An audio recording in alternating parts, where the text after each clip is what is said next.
विजयदशमी के दिन नागपुर के अंदर 2 घटनाएं घटती हैं हर साल। आरएसएस के हेडक्वार्टर के अंदर शस्त्र पूजा होती है और नागपुर के अंदर भारी तादाद में पूरे देश से, दलित समाज से लोग इकट्ठे होते हैं और बाबा साहब अंबेडकर को याद करते हैं जिस दिन उन्होंने अपना धर्म परिवर्तन किया था।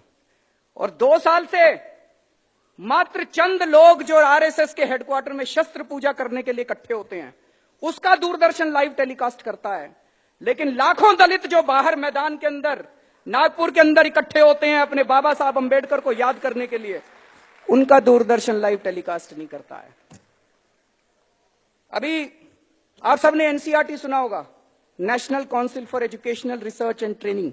एनसीईआरटी, उसकी जो राष्ट्रीय परिषद है, उस राष्ट्रीय परिषद के जो चेयरमैन है वो यूनियन एचआरडी मिनिस्टर होती हैं, स्मृति ईरानी जी उसकी चेयरपर्सन है। और उसके जो मेंबर होते हैं वो देश के जितने राज्य हैं, हर राज्य का शिक्षा मंत्री उसका मेंबर होता है। अभी पिछले हफ्ते उनकी मीटिंग हुई।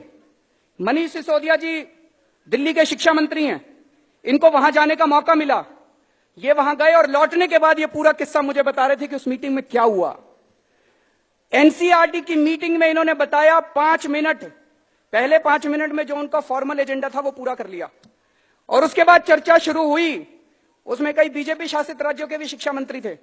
चर्चा शुरू हुई कि सावरकर को स्कूलों के सिलेबस में लाया जाना चाहिए कि नहीं लाया जाना चाहिए। मनीष ने उसका विरोध किया। आधा घंटा, पौना घंटा इसकी चर्चा चली कि सावरकर को स्कूलों में पढ़ाना चाहिए कि नहीं पढ़ाना चाहिए।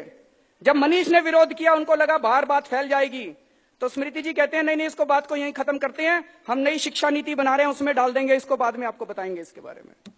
मैं आज मनीष सिसोदिया से अपील करना चाहता हूं, उन लोगों को सावरकर पढ़ाने दो, आप दिल्ली के सारे स्कूलों में अंबेडकर साहब को पढ़ाइए।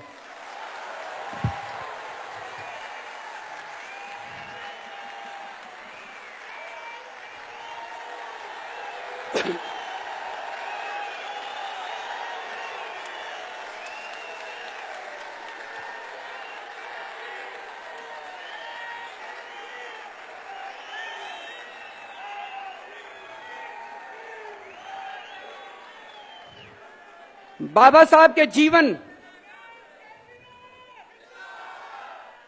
बाबा साहब के जीवन और बाबा साहब के विचार, बाबा साहब के संदेश, इनको विस्तार से आप दिल्ली के सारे स्कूलों में इसका सिलेबस तैयार किए और सारे स्कूलों के अंदर इसको पढ़ाने का इंतजाम कीजिए।